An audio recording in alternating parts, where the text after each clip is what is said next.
Oh. I can't wait for the Zoom to just go away. Yeah.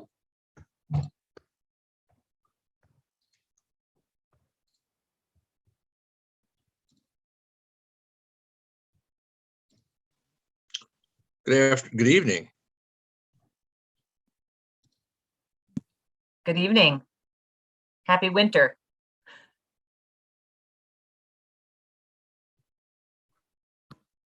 Just getting a sense of whether we've got everybody here from council before we begin.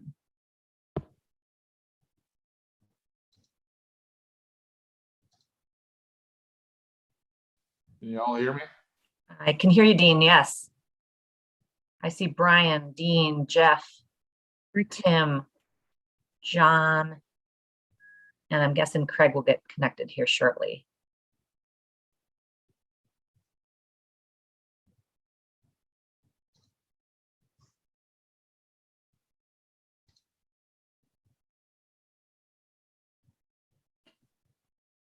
Still some signing in.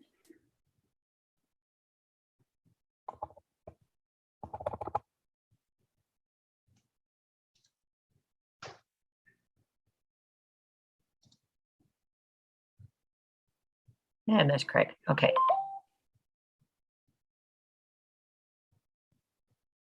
Very good. All right. Well, I will call to order this evening's December 7th meeting of the Wabasha City Council to order, and we will begin with the Pledge of Allegiance. I pledge allegiance to the flag of the United States of America, and to the republic Which stands. I do, Craig. Indivisible with liberty and justice for all. A little fucked up.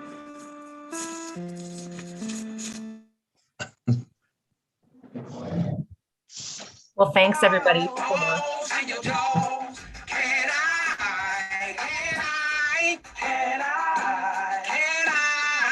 I wish that was me. I really do. Whoever's got the host, maybe you can mute all of us. That was excellent. We should start every meeting that way. All right, everybody, thank you. Yeah, go ahead.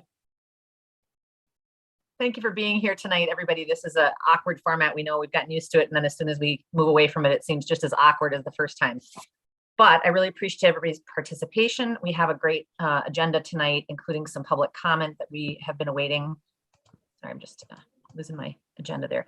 And the very exciting thing we have at the top of the meeting here is to begin with our Bird City recognition, which we've all been anxiously awaiting. We have Rob Schultz, as the executive director of Audubon, Minnesota, with us today, and he would like to recognize this effort.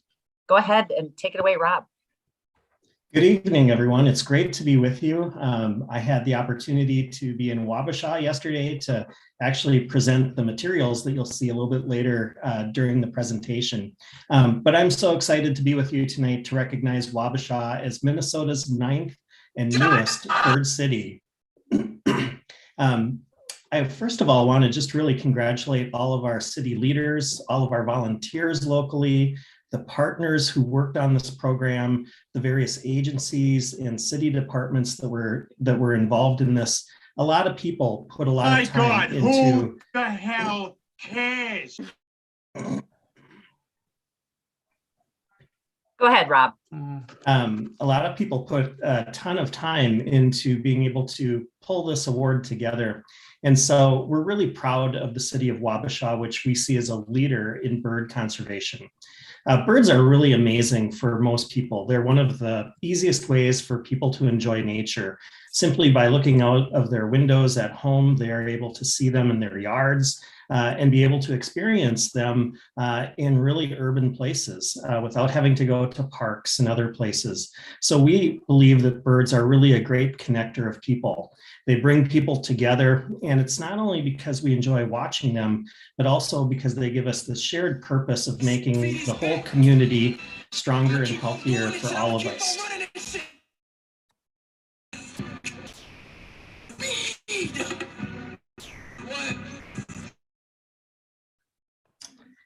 Audubon, Minnesota works throughout. Sir, we need you to keep your mute on. You can hear our presenter.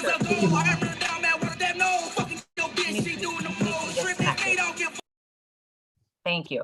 Go ahead, Rob. All right. Audubon Minnesota works really hard to be able to work throughout the state of Minnesota to promote the conservation of birds. And what that looks like, we do work to try and improve water quality. We work on habitat restoration to protect birds and wildlife. We also are very focused on bird-friendly communities. And right now, climate change mitigation is a really important thing that we're trying to elevate and work on. The Bird City Minnesota initiative has been funded by the Environment and Natural Resources Trust Fund through the Legislative Citizens Commission on Minnesota Resources. A lot of people know that as the state lottery proceeds.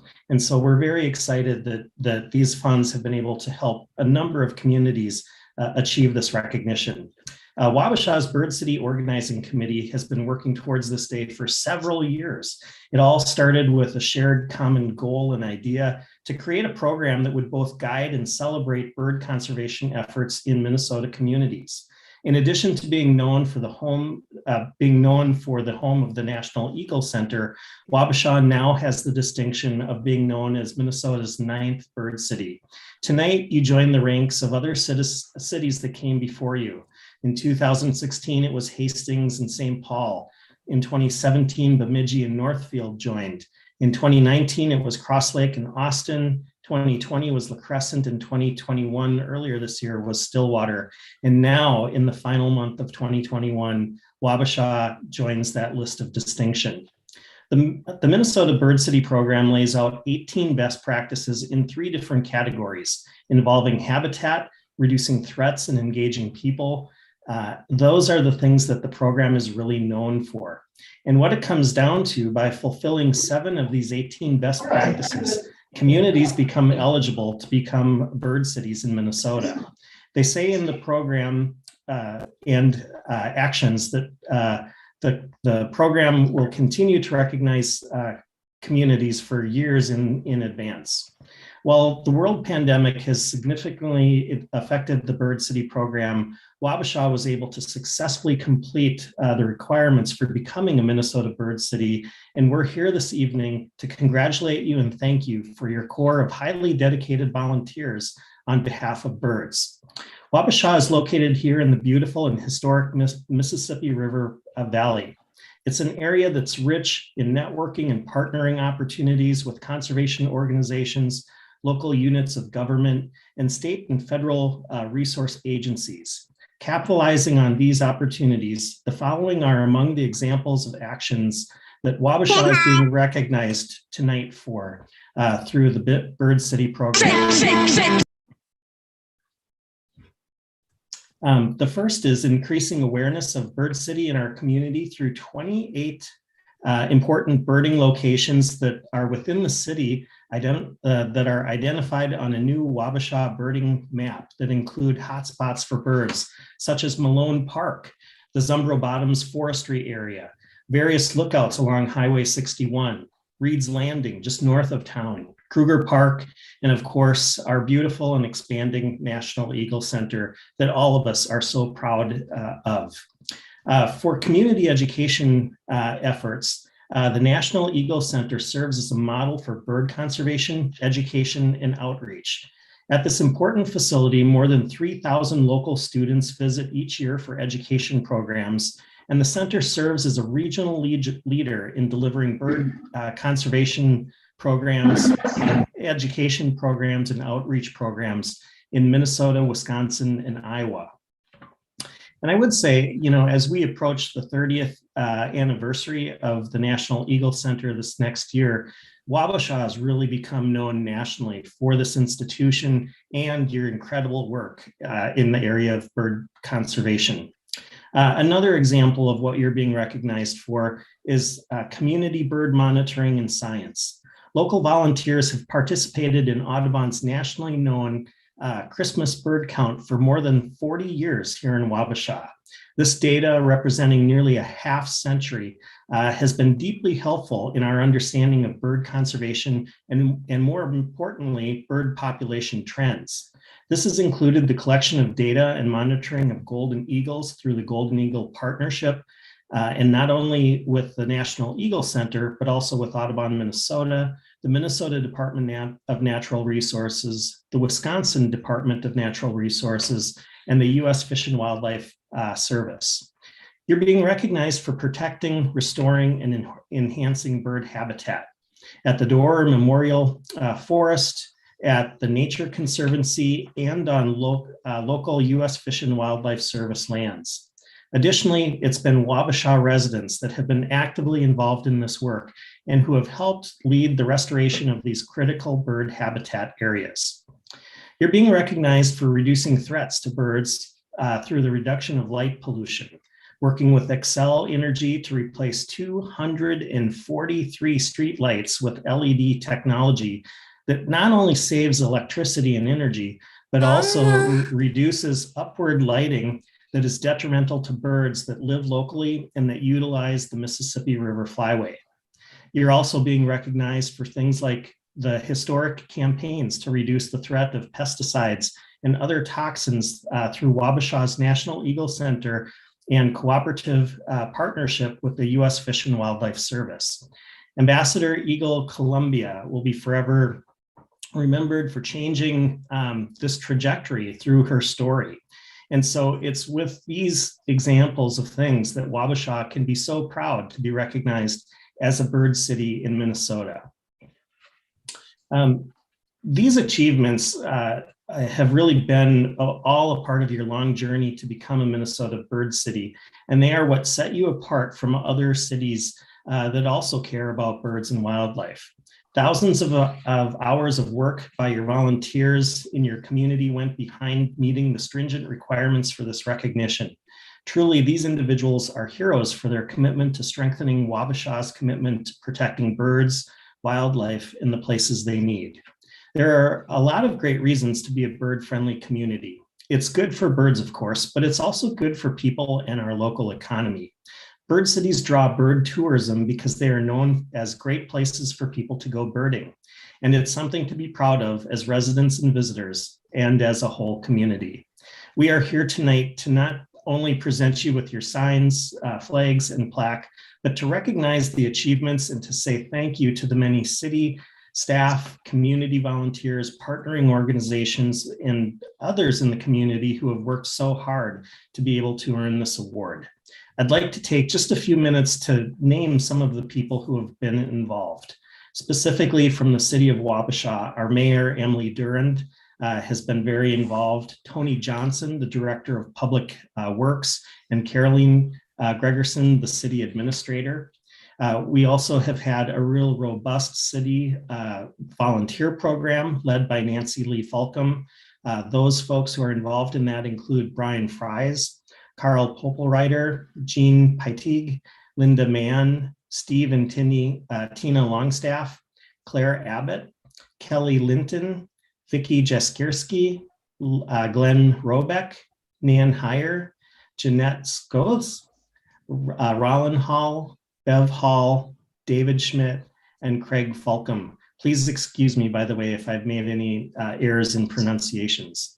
And also our community partners. Wabasha volunteers haven't gone this alone. They've also worked with Meg Grammage Tucker from the National Eagle Center, Scott Mihes from the National Eagle Center, Mary Vogel from the University of Minnesota, Claire Abbott with the Wabasha chapter of Ikes, Megan Moore from the Minnesota DNR, Eileen Kirsch from the U.S. Geological Service, and Bev Hall, the local librarian at the Wabasha Public Library.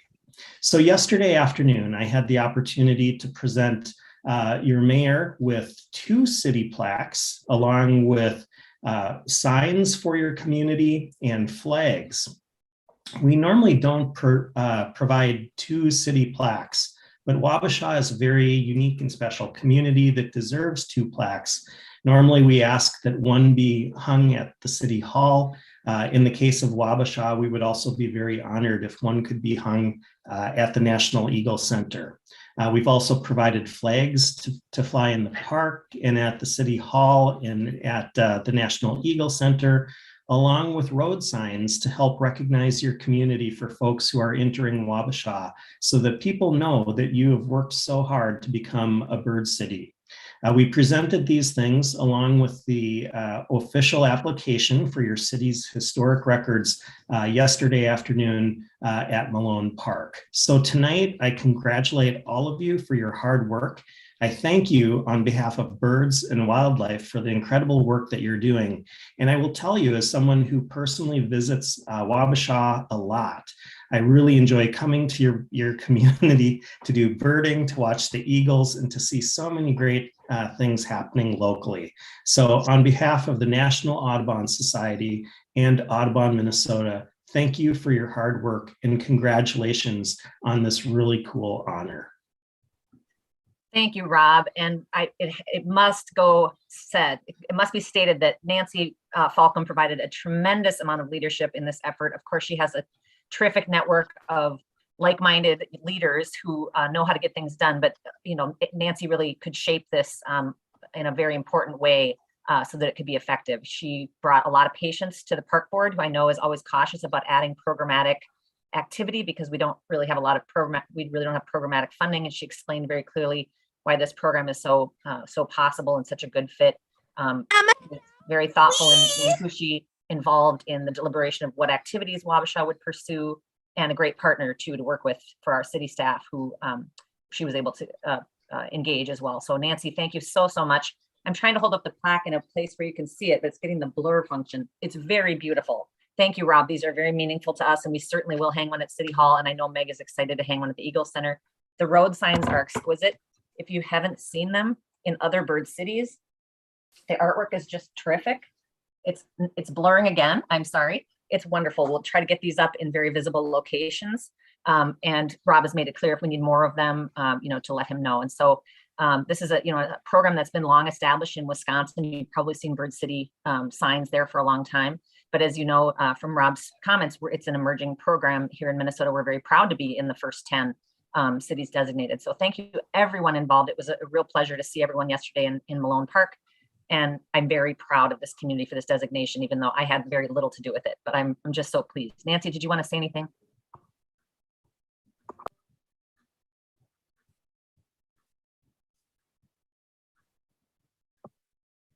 I think you're muted, Nancy.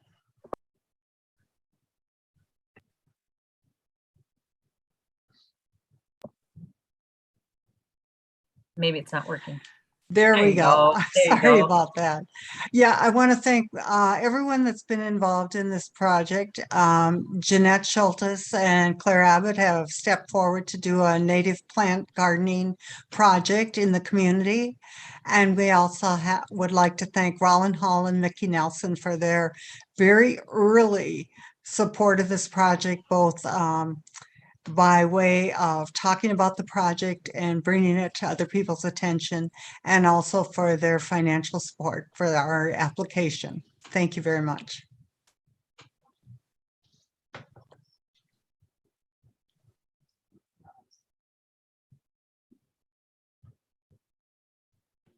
Thank you, Rob, for being here. We certainly don't expect you to stick around and listen to our budget, but it really was nice to have you here yesterday and again tonight. Thank you all. Thank you. Congratulations. Keep up the great work. Good night. Good night. So we have a period of public comment. We have a lot of people on the line tonight. Some, it looks like, are familiar faces from other Zoom meetings, but I'll go through this sort of procedural piece of it. We're here at the end of the year where we discuss the budget. If people would like to make a comment on the budget, we have an agenda item about that later, but we certainly would welcome those comments now if you don't have time to sit through the entire meeting. If your comments are related to the franchise fee, I would urge that those comments be positioned with the budget item. Again, if you can't do that, totally understand. You can make those comments now. But when we have the franchise fee discussion, there is a formal public hearing to hear public comment, and there will be a presentation by our city administrator on the fee. So with that, I would like to defer to Tyler, who looks like is running the meeting. If Tyler, you'd like to engage anyone at City Hall, there were maybe people who couldn't do this online, and I just want to give them the courtesy of making comment first. If there's anyone who would like to, you can do what Tyler says. I think he's going to have you approach a laptop so that you can be seen and heard, and then just state your name and your residence for the record, and feel free to let us know your thoughts. We'd like to keep comments to about 2 minutes if you can. We don't to have allow- anybody, we don't have anybody at City Hall for public Okay. comment. Okay, so same rules will apply. I'm going to go around through the gallery and see who I see. If you can please use the reactions button on the bottom of your screen. You'll see it's a little smiling face. Within that, if you throw up any kind of an emoji, you know, a hand raise or whatever, then I'll know that you wish to make a public comment and it will call on you.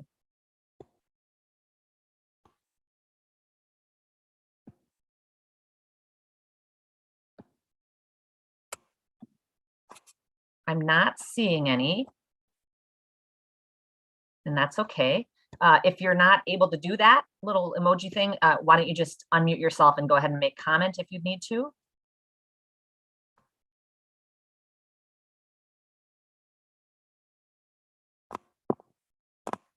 I don't know everybody's name, so I'm just going to give us a little more time in case this is a new format for anybody. Again, the mute button is on the lower left. It looks like a microphone. If you click it, you'll either mute or unmute yourself.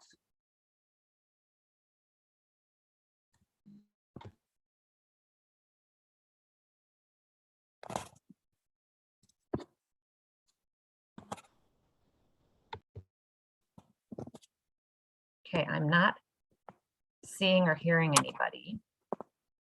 That's all right. Okay, so item 4, any changes or additions to the agenda? I know, Jess, you had sent out a notice that there were changes, but they're included, if I understand correctly. That's right. Okay. All right. Well, we've had a nice presentation already. I will keep mine short. I think everyone knows this, but lots happened in the last month. Probably most significantly was the bonding tour. We had the House Capital Investment Committee here on November 10th. I think everybody's kind of probably heard about it.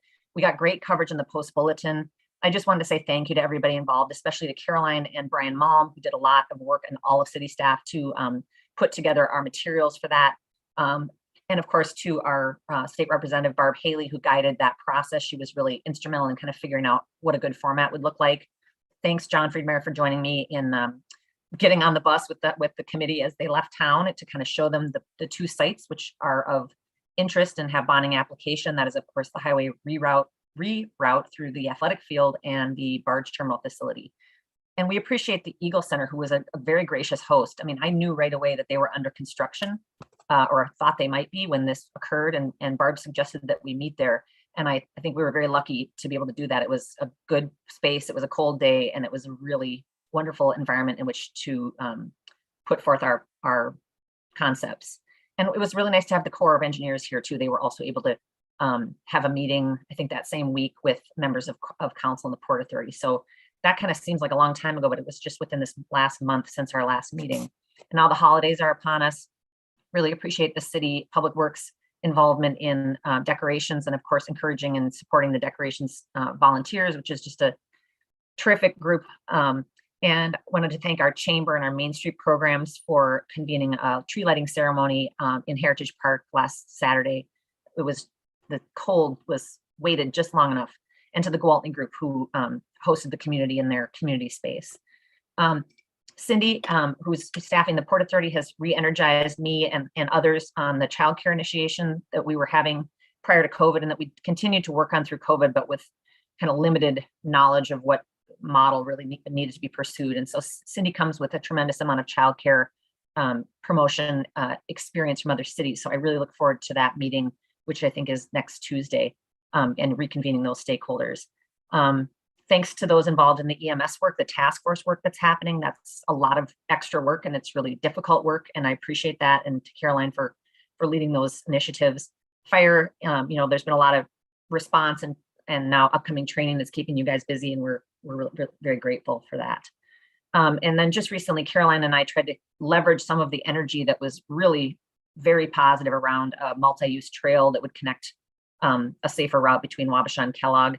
And we met with members of the Wabasha Kellogg Wellness Committee to talk about whether we would want to endeavor a Safe Routes to School planning grant, which would require a lead at the school. There's it's a significant school involvement, and they were very patient, I think, in listening to what that opportunity might look like, but they are very taxed still related to COVID, and that's completely understandable. So we just basically educated ourselves about that opportunity, and we'll think about it for January of 2023.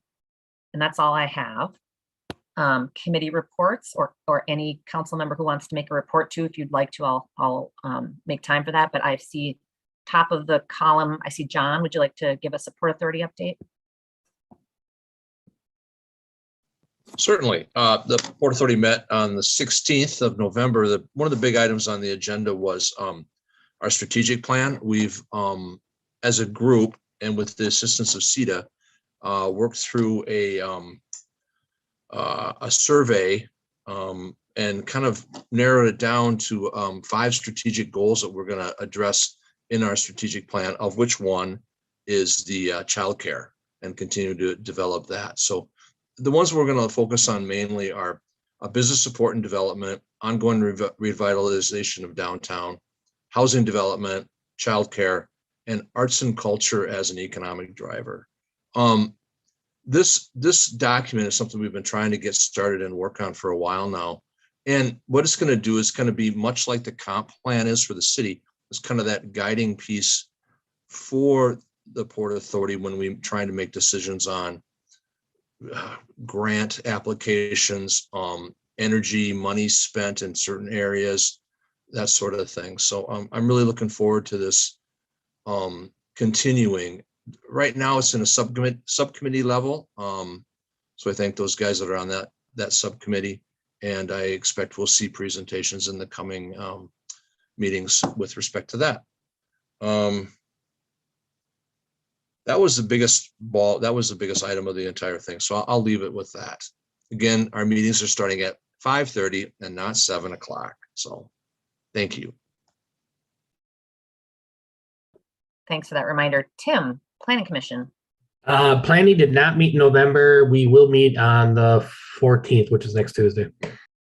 Okay, very good. And Utilities, Brian. I wasn't able to make utilities yesterday. I was actually at the Winona City Council meeting, but your agenda didn't have anything of note, so I got nothing here. Sure. And now I'm down to, let's see. I saw Tony, there he is. Tony, parks or streets? Yeah, Park Board met last month. We talked about the small garage that's out behind City Hall, needs some TLC, it needs some shingles and different things. So our city crew is going to pick away at that. Obviously our weather has changed, so might have to wait till spring. And then we did talk about limiting the boat size in the boat slips to 20 feet because some people had trouble this year maneuvering their boats in and out. We found out that some were a little bit long. Transient campsites, we had discussion on that, whether we're going to remain those two as seasonal or transient, and we decided to open them back up because we've had a lot of requests for people that want to visit town and visit their other friends in the campground. And then we did raise those fees a little bit as our costs have went up. Yeah, we talked about the park survey that's come in. We're still kind of organizing the data from that before we kind of dish it out to everybody. And then we had a memorial bench application that came in that was accepted. We're going to replace the Malone Park water fountain as that is completely junk. And then we have a discussion with somebody that is interested in donating money towards tennis courts or / pickleball courts. And so we're working with the city engineer on that possible site behind City Hall, but there's some stuff that needs to get worked out there. Street Commission did not meet. We didn't have anything for the agenda. And then last but not least, we got snow emergency issued for tonight. It just didn't stop, so we got just under 4 inches from what we measured, and then we're going to do cleanup at 2 a.m. So please, if everybody can move your cars off the streets, so save us a headache. That's all I got. Plowing season has begun. Unfortunately, yes. Yeah, pretty as it is, it still needs to go somewhere, right? Thanks, Tony. All right, did I miss anybody? Or does any member of council want to make a comment or update?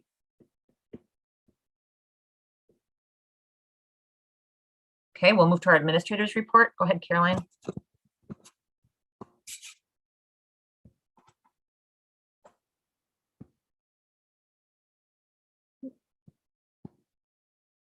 I think you're muted too, Caroline. Maybe there's a little delay happening.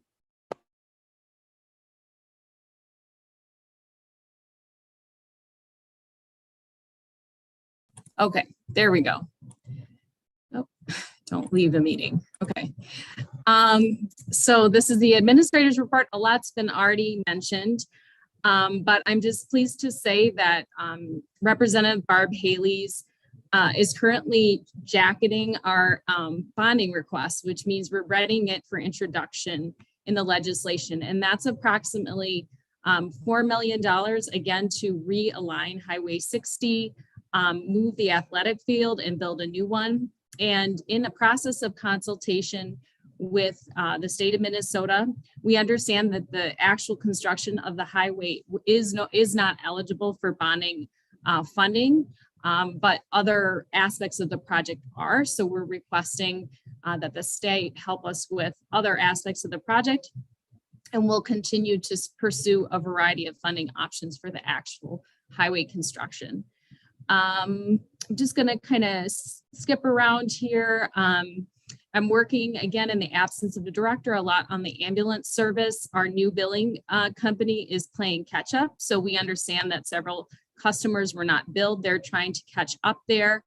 And as you mentioned, Mayor Duran, that the ambulance task force is just considering and examining another survey result that noted some areas of improvement around leadership and culture. And we are struggling to recruit a new EMT. The starting pay is $16 an hour, and the climate is just very challenging for hiring right now. Still working on finalizing items for the state for the Eagle Center. I've also included in my administrator update an update from Meg, which you can all read, but construction is underway and they are anxiously awaiting the funds. And we have also been accepted to participate in a Minnesota housing cohort, which will provide us with professionalized services to meet our housing goals here in Wabasha. So I'm pretty excited about that. I'm also finalizing our HVAC replacement grant. The guidelines are under the consent agenda, and that's going to launch at the end of December. And again, that's open to all small business owners in Wabasha, up to $19,000 to replace HVAC systems in response to COVID-19. So again, HVAC replacement to improve air quality. And then finally, we just did a lot of work making sure that citizens were aware about the franchise fees that was proposed and the budget. We published it online on Facebook and in utility bills. And in Tyler's and I quest to get information from surrounding communities, we found out that Wabasha is probably one of the top communities interested in transparency and communication with its community, because we couldn't find this information online in other communities. So that's all. Thanks, Caroline. And I realize I have a little tail end to my mayor's report. This is really for council to understand. As John and Brian and I liaised to council on the process for Caroline's review, I consulted with Brandon Fitzsimmons, who's our employment attorney with Flaherty and Hood, and he suggested a more commonplace procedure for Caroline's evaluation as a city manager, city administrator. And so we're digesting those recommendations. Essentially, he'd like to see us do a survey, either of anonymous survey of staff or a survey of council, and then digest that into a sort of a report format that everyone can have in advance of our discussion of her performance. Caroline would have it in advance, council would have it in advance, and we're just kind of working through that. And as we learn more and solidify that process, we will, I'll have Wendy inform council. We're just still looking at the options and debating with Caroline what she thinks will be the most effective in terms of getting feedback. I have nothing further, except that there we go, my agenda gets a little stuck. So we have a consent agenda, which includes the approval of the HVAC replacement guidelines, the November council minutes, the warrants, the electrical easement, and annual designation of polling locations, liquor and gambling applications. There's a new one, 3 of them, St. Felix Booster Club and GOM Fest. That's Grimfield. Then go back. And that is the consent agenda. Do we have a motion to approve that consent agenda? I think I heard Brian first, motion by Brian Woodley, second by Tim Wallerick. Do we have any further discussion? We'll take a roll vote. Thanks, Tyler. Ulrich, Yes. Sella, Yes.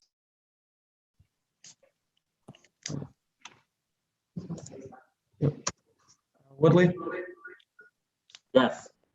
Falcom, Yes. Friedmeier, Yes.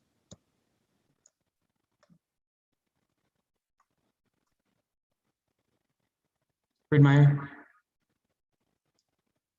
Yes. Moyer, Yes. Durant. Yes. All right, then we have in our general business, our franchise fee ordinance. This item is summarized in at length in the agenda packet. Essentially, we have a drafted franchise fee ordinance for electrical and gas.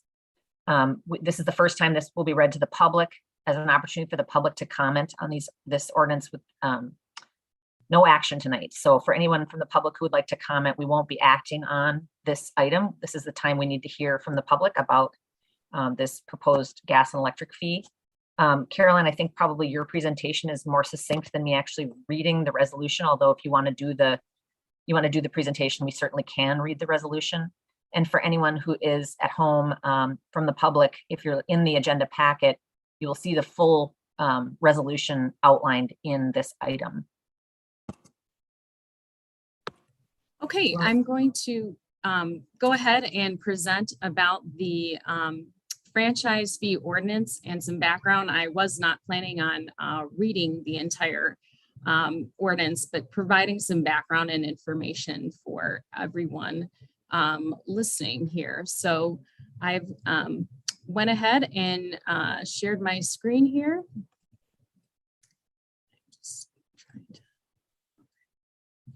All right, so what we're looking at for the franchise fee proposal is for residential, it would be approximately $3 a month, $26 annually.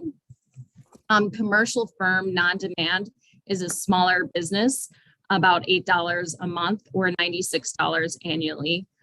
Commercial firm demand, a larger firm, about $20 a month or $260 annually.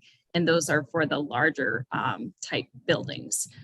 In prior meetings, council asked if we could get more specific in names of locations and addresses. And unfortunately, we cannot get that, but we can kind of surmise and we understand that, again, commercial firm non-demand is going to be a smaller business. So what is our plans for the franchise fee to fund? It's called our Capital Improvement Fund. It's our fund that we set aside for long-term maintenance for the city of Wabasha and equipment replacement. And I go into some more details later on, but again, for equipment replacement, that's a snowplow replacement that we have planned in next year. That's replacing police cars. That includes fire equipment, could be IT infrastructure replacement. Our capital improvement fund also funds our streets, our building maintenance, park improvements, and sidewalks. So here's a trend of where our capital improvement fund balance has been historically. And this is what we're trying to address with the franchise fee, which would collect approximately $76,000 annually. So it's not the entire amount that we need to fund the CIP balance, but it would offset funds that we would need to then collect from our property taxpayers. So you can see the trend of basically we have not been investing as much in the CIP as we have historically, and so it's trending downwards. Here's our projected future balance based on projects we have in the hopper.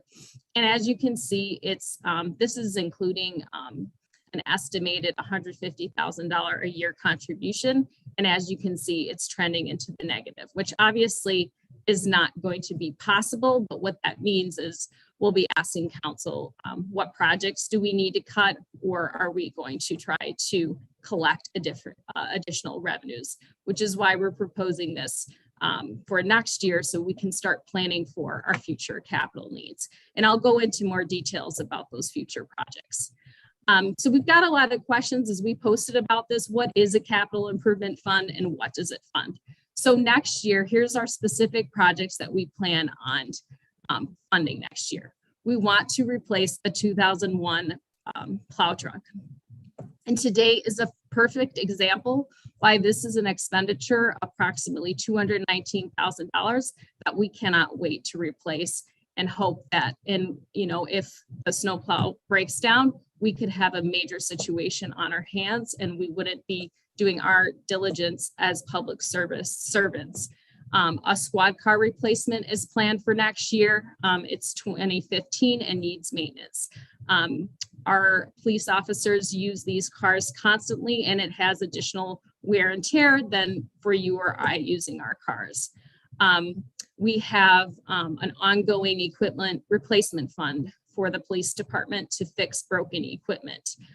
We have a police software upgrade as well for $22,000. That is just basically they're no longer servicing the software we have, and so we cannot access criminal records without this software being updated. We also have proposed a pool relining at $15,000, which is significantly deteriorated, and children have reported kind of injuring themselves on the pool lining. So that's very critical that we replace that. Last month, we approved the fire department air packs at $33,000. That system is 33 years old. We do have budgeted a roof on the ambulance that is absolutely failing at $23,000. If we should move forward with a major fire department and ambulance rehab project in the future, we would not undertake the roof, but we wanted to make sure that that was in the budget in case that didn't move forward. Tyler and I and staff applied for a USDA grant. That's 139,000 credit on our list of expenditures. That gives us a 231,000. We are doing a CIP contribution of $150,000. And I call this a deficit, but as you can see, we do still have a balance there, but we are spending a little more than what we are putting in this year. And again, that is with the hopes that we'll continue to build up this fund. Or we could ask at a future meeting to take a look at this list and make a cut to any one of these items. I'm really hard pressed though to say not any one of these items is absolutely critical that we take care of next year. I did have to propose some recommended cuts of projects that we simply cannot afford to fund this year. There's a list right there. Library maintenance, I talked to Bev, the library board, I think expressed some concerns with why they were being cut this year. And I explained that we were really just taking items that were literally broken and absolutely need replacement. Tony and I had recommended some ADA improvements that were recommended by our insurance company. As we have plans for hopefully other types of improvements, I think this is good to wait on this as we determine the future of our parks and complete our parks plan. We had a carpet replacement that has been cut. We had put in a line item to either fix broken sidewalks or potentially follow our sidewalk plan and add new ones. That was cut. There was a request for riprap, additional that came from Council Member Moyer with a petition from residents. I did have to cut that as well, along with City Hall building maintenance. Here's a list of future expenditure. Again, what is this capital improvement fund? Why is it important? 2022, 2023, we have about $200,000 in street repaving planned. We have a dump truck that needs replacement, a tool cat trade-in. We have a basketball court planned, a police car replacement in 23, ongoing police equipment replacement, City Hall tuck pointing. And we also have budgeted an ambulance chest compression replacement. Those expenditures are $436,000. So as you can see, approximately we need about $200,000 a year. That also doesn't include the amazing feedback we got back from our Parks and Recreation of desired improvements in our community, which aren't in the budget. We surveyed 272 people, and in the order of approximately popularity, people wanted biking and walking trails, improved playground equipment, a dog park, more restrooms, existing improvements or downtown, tennis and pickleball courts, docks, and dredging projects. These projects are currently not budgeted in our CIP. We would pursue grants, donations, matching funds, but anytime we go to donor or a grant, they require local matching funds coming from the city of Wabasha to show our commitment to the project. So why a franchise fee? I think one of the number of reasons that I have presented this to council is our desire to, again, offset the burden on our property taxpayers by diversifying our revenue. And a franchise fee would enable us to collect fees from tax exempt and nonprofit organizations to have them contribute towards the city capital improvements from which they benefit. So streets, police, fire, EMS, all the projects I just mentioned. It's also more equitable for people who move in or out of the city. This would be collected from renters. The fees would be spread out over the year on a monthly basis. And it's it's a consistent plan to revenue that we can rely on for our capital improvement project. And I just put a list of tax exempt properties in Wabasha that currently are not technically contributing to our capital improvement budget and would be under the franchise fee. That's the Eagle Center, Centra, Wabasha County, schools, churches, the post office, St. Elizabeth's, the License Bureau, and nonprofit organizations. And here's a list of other communities with a franchise fee. And we also have Ross on the line from Excel Energy, who could also answer any technical questions people might have. But again, the purpose is to open up a public hearing and then have council can recommend an additional public hearing in January, or then again, action would be taken next month. Thank you, Caroline. Tyler, I'm going to defer again to anyone at City Hall who would wish to make a comment first.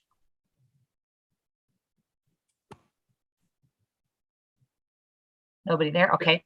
Emily, if I may? Yes, please, John. Do you want to open the public hearing? Oh, yes, thank you. We need to do that. We need to formally open our public hearing.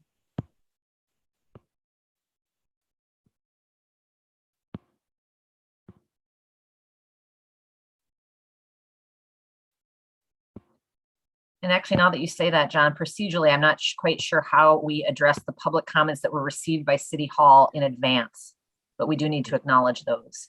Probably include them in the record. Yeah, so they're included in the record. They're in your agenda packet. If you didn't have a chance to take a look at those, it's a succinct question and Caroline's response. So do that.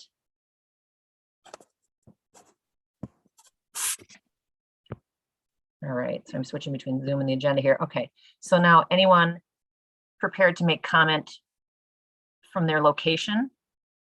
If you just want to give a signal with the reactions tool.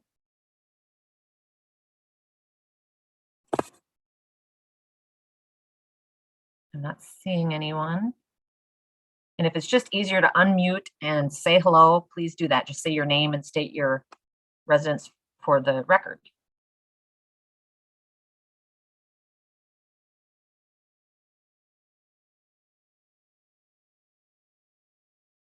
Any further comment?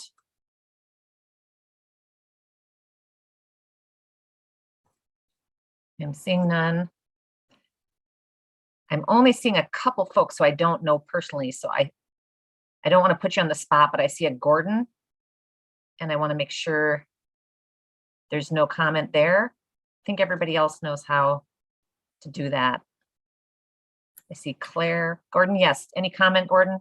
I'm sorry, I wasn't listening. That's okay. we're open for public comment, and I know just about everybody here, but I didn't know your name, and I thought I wanted to make sure I wasn't leaving you out. Yep, thank you. Okay, you bet. Any further comment?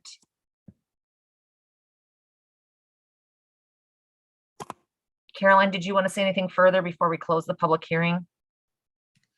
No, just that we wanted, if there were concerns or questions, we published a notice of our intentions on the back of everyone's utility bill.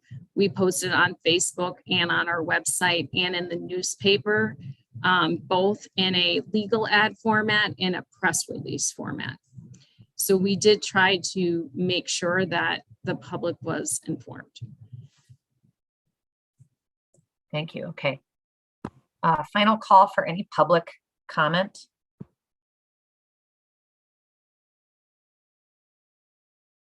Sorry, I'm being extra cautious because of the format. All right, and then I don't recall if we need a motion to close. No. Okay, we'll close the public hearing. And thanks for everybody's attention. So under general business, we have our we have our franchise fee ordinance here. Do you want us do you want anything accomplished with this ordinance in front of us, Caroline? Just, I think the only thing would be is if there's any questions for additional research for staff ahead of next month. As you can see, we try to be very thorough with the questions, or if anyone desires another public hearing, but and I think that would be. Any thoughts from council, either questions you have right now or comment related to a future public hearing?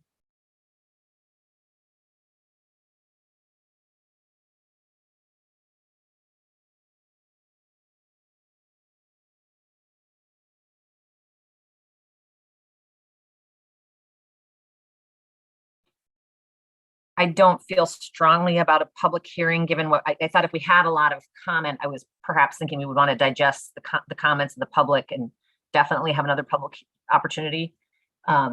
We haven't heard that. We've gotten a little bit of written feedback. Certainly not a problem to have another one. You know, since this is the first reading in our public hearing, it'll be on the agenda as an action item for the next council meeting in January. At that time, there'll be opportunity for public comment. So at least we could hear more comment. And that may weigh into a consideration at that point, but so. Yeah, I think so. I'm only hesitating because this return to Zoom just, it made Carolyn and I realize this is the one awkward thing when you're conducting a meeting remotely is the public hearing piece, but we have pretty consistent participation from a lot of the people online. So I think they know how to raise their hand and comment. So we appreciate their engagement anyway. All right, hearing nothing further. Do you need that decision tonight, Caroline, or can we debate that as a function of developing the next agenda? We do have Well, I think someone on the line that I think might have had a comment, James. Oh, great. We have an addition. Okay, super. James, we have left a formal public hearing, but we would welcome any comment you might have. Sorry to call you out. We're just realizing this is a challenging format for public comment.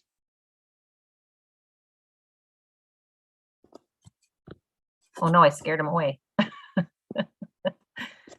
He's like, this is the wrong Zoom. Okay. So do you need action from us in terms of a decision about that hearing, or can we just debate it and decide as a function of the next agenda development? Sound good? Okay, sorry, I see you nodding. I was looking at the agenda. Okay, so now we have our truth and taxation hearing and approval of the 2022 budget. We have our full budget packet in front of us, again, for members of the public that just usually sign into the Zoom. If you'd like to go to the city's website and take a look at the agenda, there's a very nicely constructed budget packet that's definitely worth looking at. It's very well composed. Caroline, I'll let you take us through this item. Yeah, I do have another PowerPoint presented just because I want to be clear in my communication. So, So that's the franchise fee. But okay.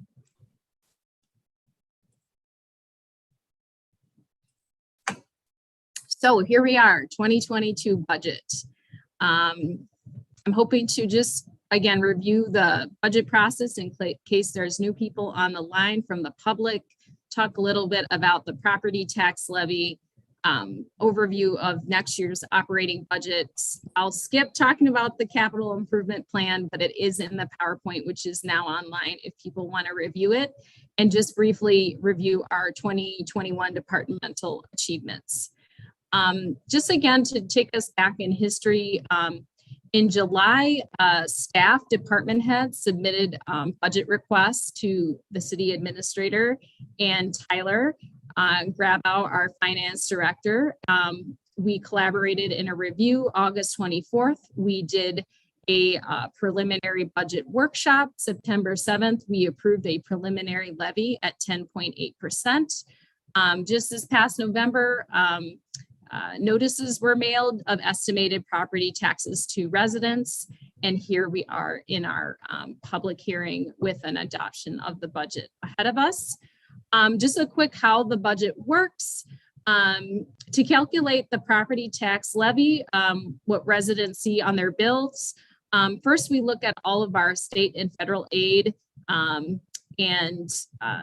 then we look at bonding funds as well that might be paying off debt.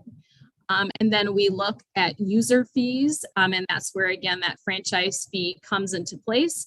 And after we figure out all the revenue and what we need for next year, the balance is then the property taxes. And the total collected through taxes is called the levy, and that builds into our annual city budget. And again, that funds our operation, keeps the city running, staff salaries, benefits, consultant fee, supplies, and smaller purchases. And then we also fund our capital improvement fund, which I reviewed previously. Here's where we're looking for our property tax levy. Although we are at an 8.2% increase, our budget essentially maintains services and staffing levels. There is no new services nor any new staff presented in this budget, and I'll walk you through why that is. So here's the changes in the levy. We did add $150,000 in our capital improvement fund contribution, and that went from 0 last year, in which the council was very cautious due to potential negative financial impacts of COVID and did not want to fund the capital improvement budget.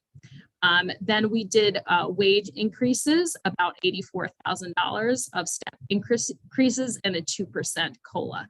And part of it is that staff missed a regular step increase last year, and this is proposing to make up for that. We also benefited that this year due to kind of financial management of our fire relief pension fund, no contribution was required. So that was actually a reduction in our operating costs. And then the rest of it are just smaller fees. We did have 10% increase in our healthcare costs, but then we asked employees to contribute more to their whole healthcare. So the net impact to the operating budget was about just $4,000. It is an election year next year, and so that dollar amount has increased quite a bit.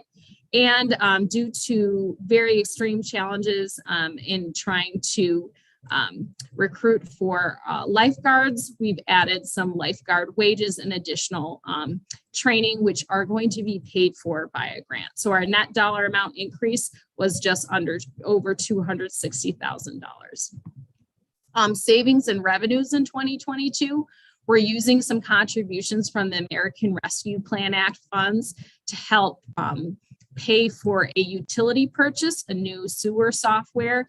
And in return, I guess, the utility is contributing an additional amount to our general fund to help lower property taxes. We also revised down our ambulance service revenues. Those have been declining. Some troubles with the billing company, but just a greater portion of our population using Medicaid as a form of payment, which does not 100% reimburse our costs. We've also been overestimating on interest earnings, so we reduced that. Then we have that 114,000 in our rural development grant.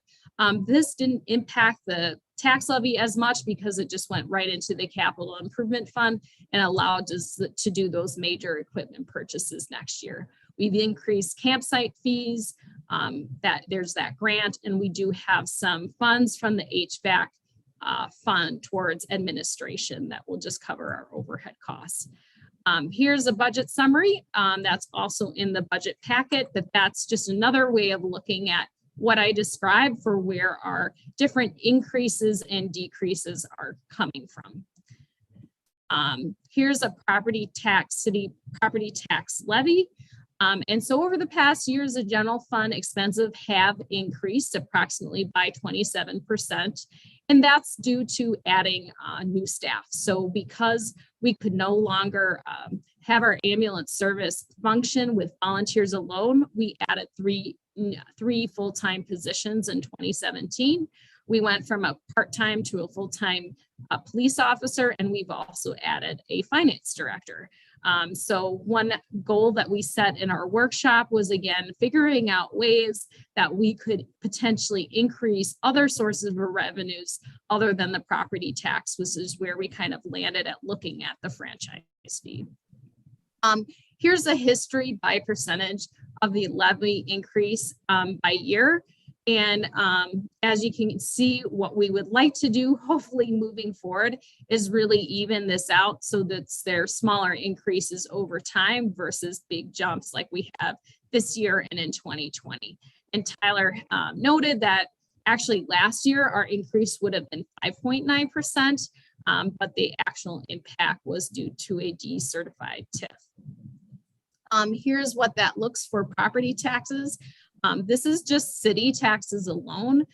Please remember that there's Wabasha County, and the school also goes into everyone's tax bill. So with what we have proposed here on a $150,000 house, it's about a $90 annual increase. On a $200,000 home, about $129 annual increase.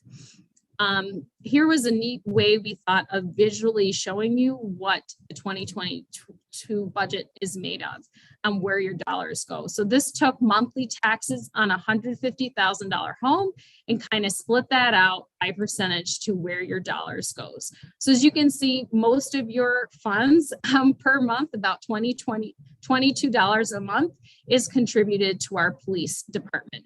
Again, that's running a 24/7 operation and just has a minimum number of individuals it needs to operate. And I looked into it, 90% of the police department's budget is in salaries. Next, we're looking at public works. They handle streets, parks, maintenance of the city. And then let's see, administration includes a lot of different categories. It includes council, accounting, legal, IT, elections, plus myself and others working at City Hall. Our debt service is about $8.67 a month. The library, $4. The ambulance, each person is contributing about $8.60 per month towards the ambulance. One thing Councilmember Walrick and I are working on is trying to work with our surrounding communities on a per capita amount to help them contribute to the ambulance service, because currently only the city of Wabasha contributes, but our larger area is larger than just the city of Wabasha, and the pool is about $190 per month. Fire emergency management, $3.22 a month. So I think that's a neat way of explaining our budget, and we hope to, if we can, work with the county, actually get this in a letter alongside people's property taxes. Here's a pie chart, just another way of looking at our budget. So this is always an interesting chart of how does Wabasha compare. And we did reach out to several communities to look at where people sat with next year's tax rate. So as you can see, our tax rate did go up a little this in 2022, but we are still kind of definitely higher than Lake City, which basically has a lot of funding from its marina that is able to offset property taxes, but lower than, for example, Plainview.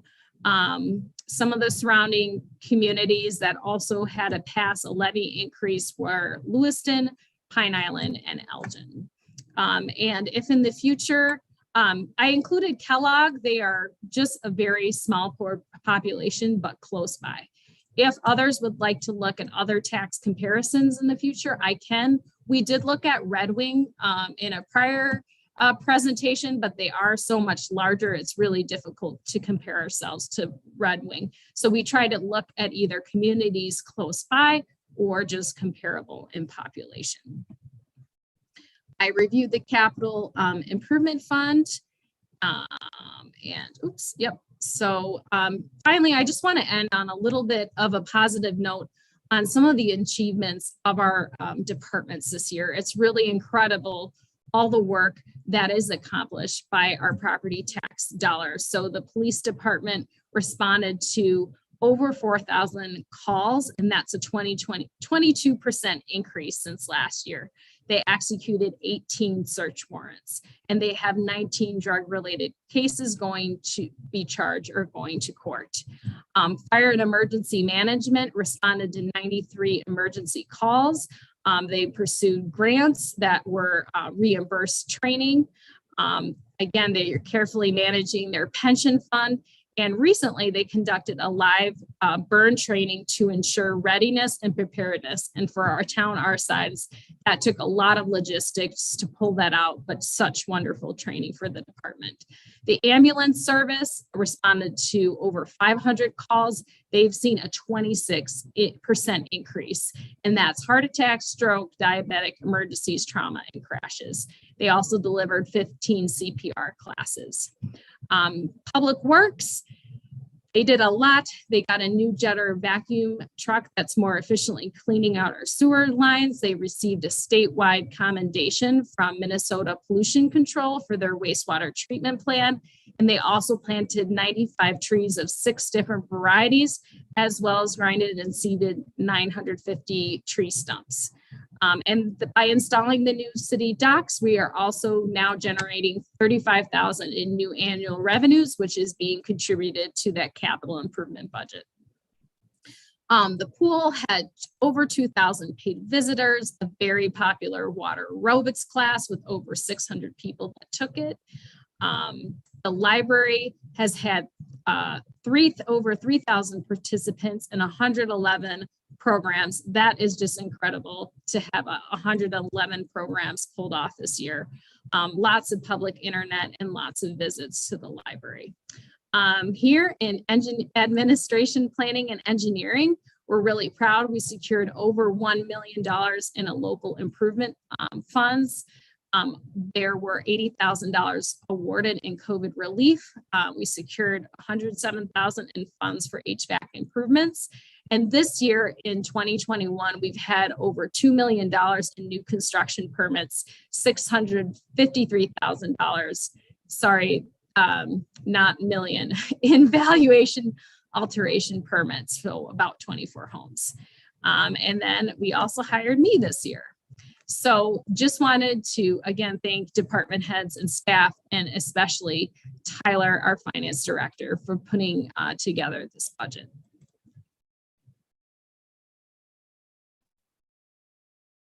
Thank you so much, Caroline. That's a really great presentation on the page, and also, of course, to hear it presented. So thank you for that.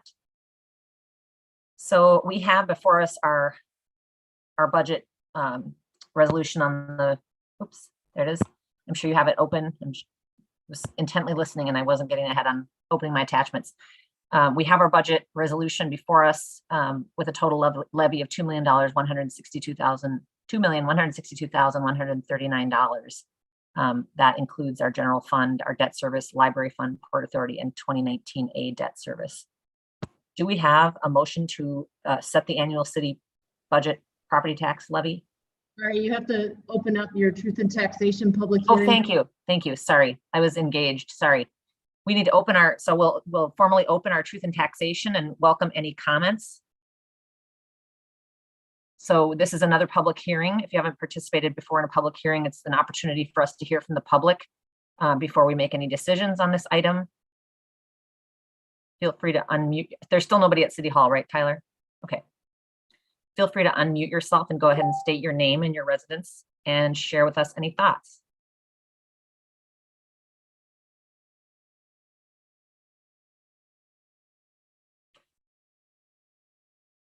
Calling for any public comment.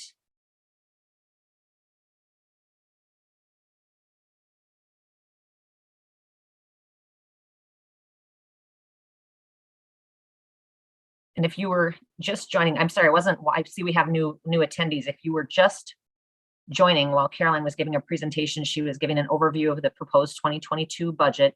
And right now we're in a truth and taxation hearing, which is an opportunity for the public to make any comment they'd like to share with council on this item. Any further comments? Craig, go ahead. Yeah, I have a comment. So I got my tax proposal and I have a property that's my property value, my taxable market value went up 11%.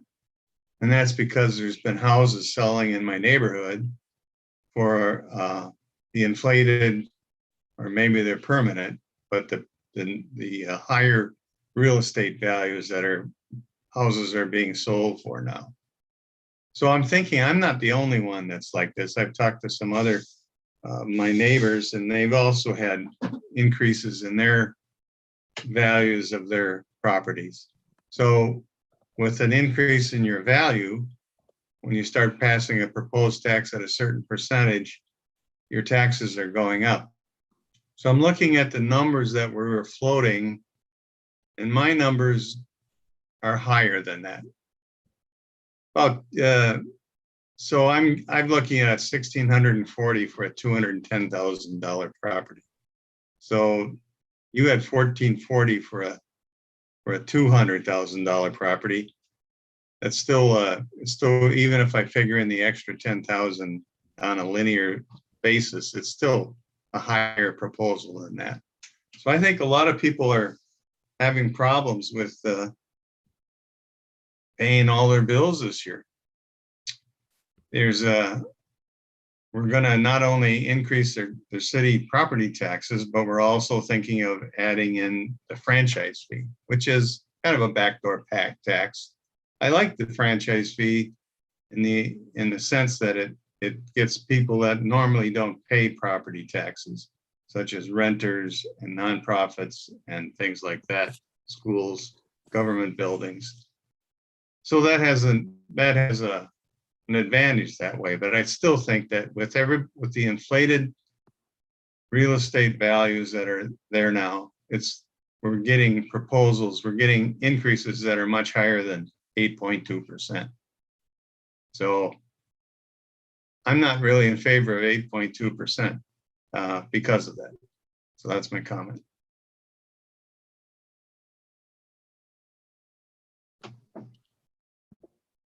Thanks, Craig. Any other comment or any response to Craig's comment? My comment is that there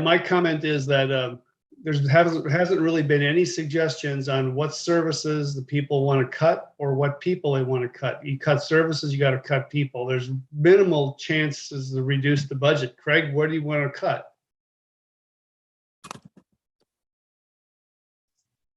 I've made some suggestions, taken across the board cut. I'm not going to decide who's going to get more pencils this year or not. That's for the department heads to decide. So that's my proposal, to have the department heads reduce their budgets however they think they can.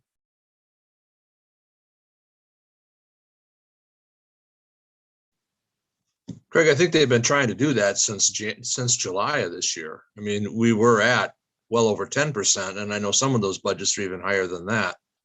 So I think that department by department, they're probably looking at really no true increases or additional pencils or anything like that. They're simply trying to maintain what they've got. I mean, the cost of doing business has just gone up that much. You know, I just ran my numbers, and my city taxes increased. The proposal shows just exactly what our levy is going to be, or so they seem to work out for me.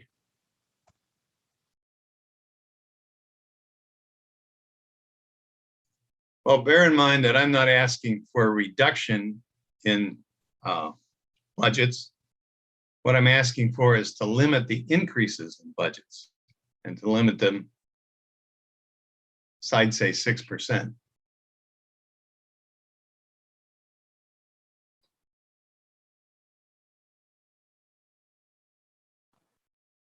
Just based on what I looked at in the budget, I feel like any meaningful cut is going to come from elimination of an employee or employees. That's, you know, I think we've all done this in practice, especially when I was new, just going and slashing line item per line item and saying less and less and less, and it amounts to nothing. So that's just what I see in the budget is you got to get rid of people if you're going to make any meaningful impact in the levy.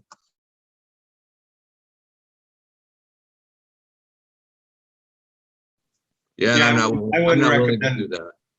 I wouldn't recommend getting rid of anybody. I think there's plenty of extraneous things that can be cut. So I'm also wondering are we going to get more revenue because we're taxing at a percentage, and is all our taxes based on the April valuation, or were they based on a valuation that was earlier than that? So that's what I'm wondering is if maybe we'll get more money than we figured. But no, I'm not recommending anybody being cut or laid off. The amount of reduction I'm asking for is pretty minor, but it gives something to people who are getting the double whammy. Their property value went up. It doesn't benefit you if you're not selling your property. It just means your taxes are going up and you're not getting really any increased services for that.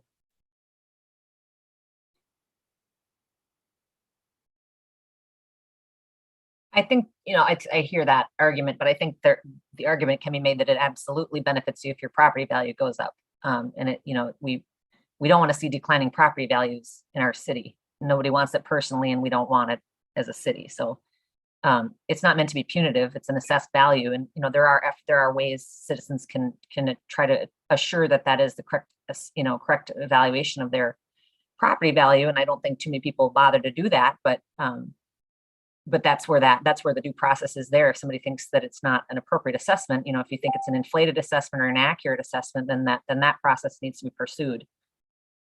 But the city isn't in a position to speculate about that.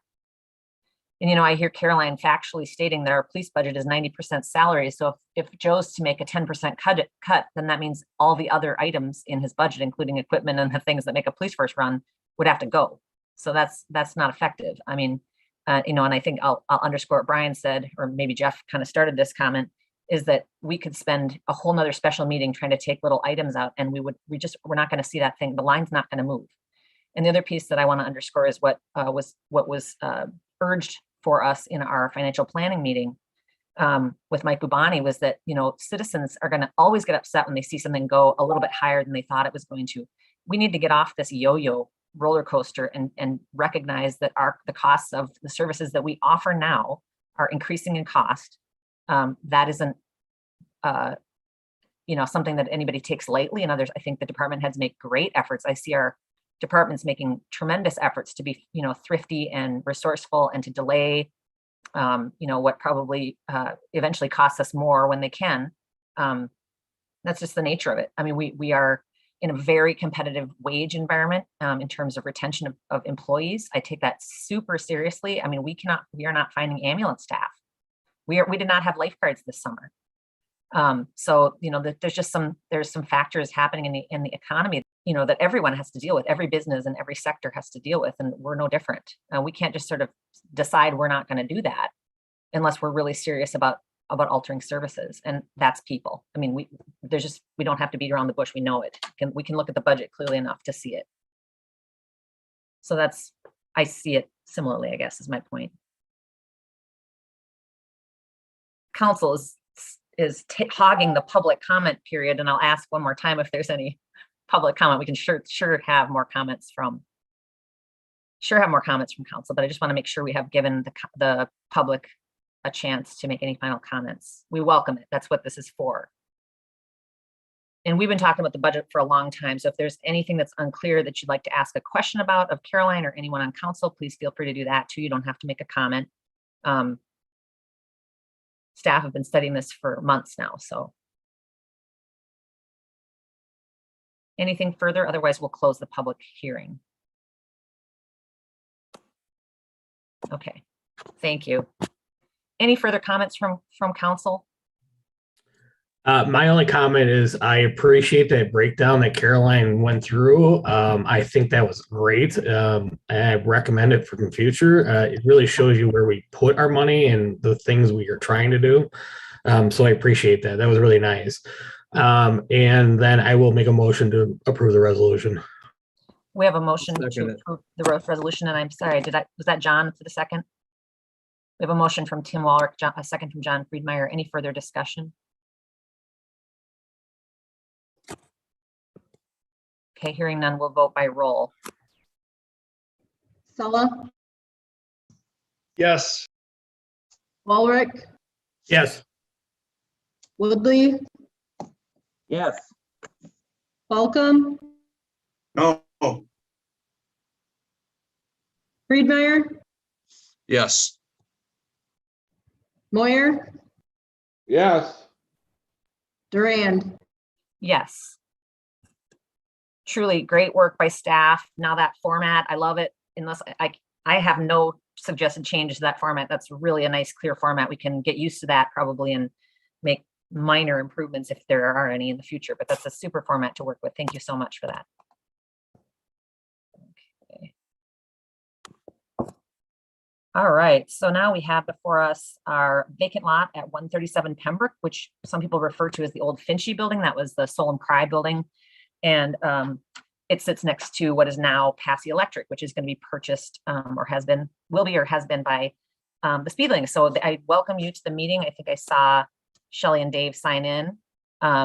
So before us is a discussion of whether the city of Wabasha would consider an offer for that vacant lot. SVJ Creative Designs will have retail space. That's their plan for that building, and would consider display of some of their statuary on that adjacent property. We have a county land value estimate of $3,000, but we aren't sure if that's accurate market value. The Speedlings were proposed, it was inquired whether they would consider a lease on the land in case we had future reason for development. And they said the purchase is their preference, but they would consider a lease if it's a reasonable cost.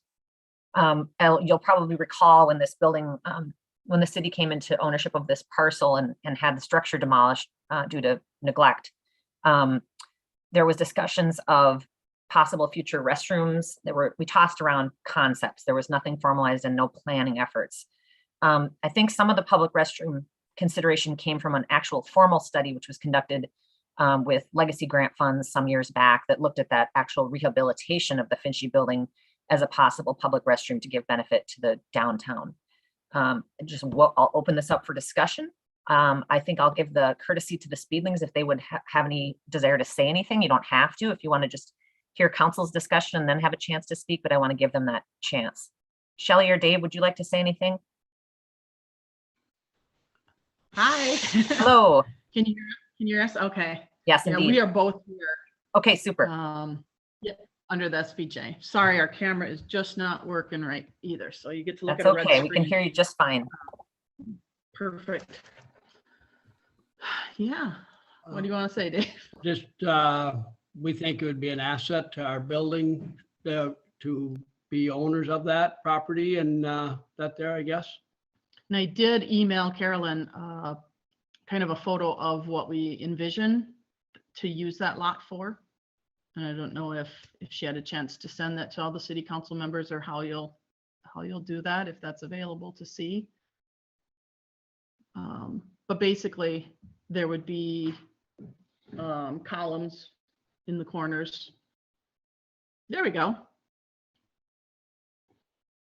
You know, the railing work would be higher or lower, but we would beautify it, definitely. Thank you, Carolyn.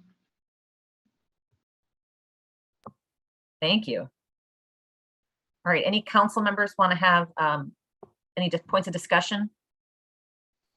I'd be in favor. Any property we can get back in private ownership, I think is a good thing. We have 15,000 into it, tearing the building down, and it looks like that's not what it's worth.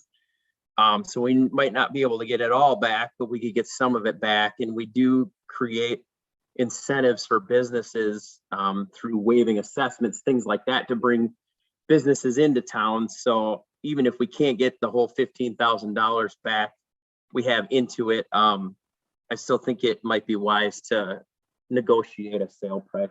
Thanks. Thanks, Brian. Anyone else? My concern is we've been talking public bathrooms downtown for years, and I don't know where else we would put them if we sell this property. You know, I'm willing to listen to the other arguments from the council, see what they say, but I think this is the last spot we have for public bathrooms if we want them. Didn't we talk about potentially putting it underneath the bridge? Talking with the DOT to put public bathrooms underneath there towards the riverside? Didn't we talk about that? We're not there yet. So if we sell this property and the DOT says no, don't want to.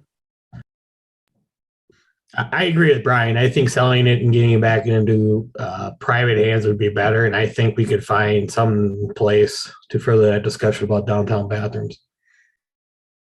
Caroline, I didn't notice the comments related to public bathrooms in the park survey. That just wasn't what caught my attention. Can you summarize what if any, suggestions specifically there was about that or desires? Well, I think in the Main Street survey, that's where public restrooms downtown came really strong in the comments. We need a downtown restroom. I think related to the park survey, I saw more about kind of maintaining and updating the restrooms we have. But Tony, do you remember in the park survey, did you notice any? I think there was also maybe, again, probably a couple comments about a restroom downtown. To comment on the bridge issue, I think, the DOT is open to ideas. We don't have the money to build the restroom. So, but I think it's definitely should go. We should try to keep that as a priority. Yeah, that sort of became my stumbling block. I'll tell you, I wasn't sure whether public restrooms were necessary even as a part of that rehabilitation of that building. It was just kind of felt like a stretch. And then as I lived here, especially with small children, I did start to see the need of being able to run into use a restroom and not into a place of business. We do have some other nice restroom facilities, but admittedly, you don't know they're there. If you're a visitor to Wabasha, you're just not going to be aware that the beach park facilities are a couple of blocks away because it's just not, there's no queue for that or a queue to the availability of the Eagle Center's bathrooms or the library. So I think part of it's sort of an informational challenge. But then I started to kind of build, here's what really happened. I was walking to work and I thought, when I learned from the Passies that Speedlings were going to buy the building, I thought, well, that's great. Retail is just perfect for that space. It's got the best showroom, deep showroom windows in town. And then I thought, oh, they're going to want to use that building. I wonder if they'll approach the city. And I literally sat down at my desk and there it was on the agenda. So I see this as a very natural request, and I agree it's a really positive one. And I obviously with their business capabilities, they can actually execute this. My worry is if we hold on to this parcel for a bathroom, will we ever execute it, or will we execute it badly? So I started to try to think what could be there, and I was researching sort of non-plumbed bathrooms, or if there's something called the Portland Loo, which is it's an incredible structure, but essentially it's meant to have as low cost as possible public restrooms that don't require a lot of surveillance. They don't invite people to sort of hang out in them. And they're very expensive. And so I thought, what would a rural solution be? First of all, I don't want to see a porta potty or a double porta potty right there on our beautiful Pembroke Avenue. And so I thought, could a porta potty be screened? Would we ever come up with a design that could evoke something that seems appropriate for that commercial street? And it really, I couldn't come up with that. And even to think of a small structure, what would that design of that public restroom really look like? I mean, realistically, when we see how much we're squeezing our CIP. And I think what the best you could possibly achieve would be what a lot of communities end up with, which is very nice in the right setting, but more like a park bathroom, a block building. And so then I started thinking about, you know, utilities. As far as I understand, they were closed off when that site was demoed, because I think they originally went through Passey's building. And so I checked with Tony and he said, yeah, that was his recall. So, you know, it's this whole realistic process of like, when will that become our priority, given all the priorities on our CIP? And so I can't think of an urgency around that. I even thought, is there COVID related money for something like that because of business closures and people's inability to use, you know, accommodations in places of business? And there is some of that activity, but it, you know, it's mostly for like you see large cities doing things in like their metro transit restrooms, you know, where there's huge volumes of people and they're doing touchless technology and things like that. I don't think we're going to find $150,000 to build a nice little block structure. And even if we do, I'm not sure. I'm still not 100% sure if there's the demand for it, because there are other facilities. So I think if we were going to do that, it would require consideration and maybe even sort of almost like a pilot, because I've had lots of citizens debate that there is or isn't a problem with regards to restrooms. You know, I think some businesses are open to people coming in and using their facilities because it gets them in the building. Some are not, but that's the nature of cities everywhere. Public restrooms are hard to come by everywhere. I'd like to see a commercial appraisal of that property and then we sell it. Sounds good. Any other comments? That's what I was gonna say too, just protecting the city's interest. I'd like, you know, to see this happen too, but I think you gotta have a appraisal and then we gotta advertise it. We can't just sell it to one individual, or unless there's ways around it. But In my prior position, again, Wisconsin state statute, there are exceptions for adjacent property owners. So we could see what the Minnesota statutes are. But again, there's just a lot of times where there's this adjacent property. So if we're selling it for what we determine to be market value and it's an adjacent property owner, I think it should be okay. But I think you're making a good point, Tony, that we could check with our attorneys to make sure that that's correct. When we put when the railroad went out of business and we took that property over and put the bike path in, we sold some property off to adjacent property owners. We didn't put it up for bid or anything. So we have a record of selling property to adjacent property owners here in Wabasha. I think we should definitely get an appraisal, starting to look at some of the land values of the properties that are nearby, that it's probably higher than what we think, but appraisal would be appropriate. I don't know, is it even a buildable lot? I mean, and what could you build there to generate enough floor space to make something work? I'd always envisioned that as a pad for a food truck or something, or weekend vendors. And, we saw that utilized just a little bit for that. And to be frank,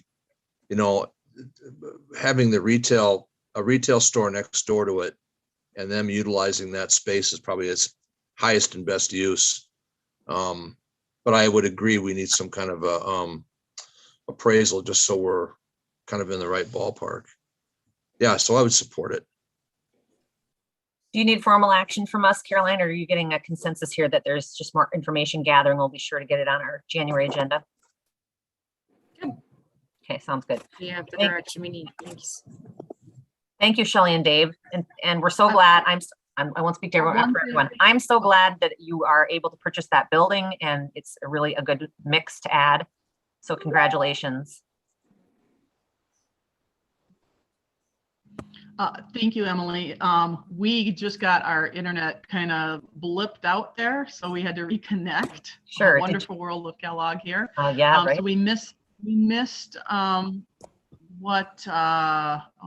probably like the 30 seconds right before you came on. All I heard was January. Yeah, so there's pretty strong consensus. Yep, there's a pretty strong consensus that this is definitely worth looking into, and an urging by members of council to get an appraisal. And Caroline's going to look into the statute about whether there's any provisions for adjacent property owners versus having to make the, market the property widely. And she seems to think there might be an exception for adjacent properties. And Dean seems to think we have some history of that as well. So we will learn more, Caroline. Okay, so then would you reach back out to them? Yep, it'll need to have some research, and then we'll hope that it'll be concise enough that we can digest it and be ready for it to be on our January agenda, which will be the first Tuesday of January, unless that's the first of the year. So our staff will be in touch with you. Sound good? Yeah, perfect. Thank you. We Yes, appreciate it. thanks for being here. Thanks a lot. Good night. All right. And we have the donations, which I will read. So we have a resolution to accept the following donations to the city, to the library, $1,400 from the Wabasha Area Community Resource Center for yearly hotspot service through Sprint, a $200 donation from friends and family of Carol Pagel and John Oshner. To the downtown decorations, there's a $500 donation from WNB Financial, a $200 donation from the Wabasha Fire Department Relief Association, and to Veterans Memorial Park, a $500 donation from the Wabasha Fire Department Relief Association. That is a wonderful way to end the year. Do we have a resolution? Do we have a motion to approve the donations? I'll move. Second. Okay, I heard Tim make the motion. I heard Jeff make the second. If that's correct, nod your heads. All right, good. And any further discussion, or we'll have a roll vote? Okay, very good. Take us away, Tyler. Moyer, Or Wendy. Yes. Friedmeier, Yes. Welcome, Yes. Woodley,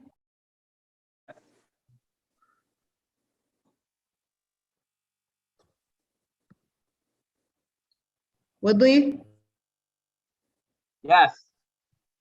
Walrick, Yes. Sala, Yes. Durand. Yes. And we can entertain a motion to adjourn unless there are Oh. any final announcements. Do we have to set a meeting for the end of the year? Oh, Caroline, yes, explain that We to don't? us. Or, yeah, I had forgotten about this too, but Wendy or Caroline, you want to share why we don't need that? Wendy, can you? Yep. So in this last year, you approved the ability for us to pay bills prior to the council meeting, so we can finalize all the year-end bills by the end of the year without the meeting, and we'll have them on January's meeting. Perfect. I move to adjourn. Thank you, Tim. Second. And thank you, John, for the second. Any further discussion? We'll have a roll vote. Okay, hearing none. Sala, Yes. Walrick, Yes. Woodley, Yes. Welcome, Yes.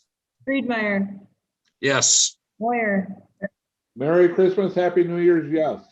Durand. Thank you. I echo that. Thank you guys for a very productive year. Thanks, Caroline, for everything. This is always a onerous process, but I think by virtue of there being very little comment and question, you made it very clear what's before us. So I appreciate everybody's effort and thanks. Have a great night. Remember to move your cars, right, Tony? Good night. Good night, everybody. Night.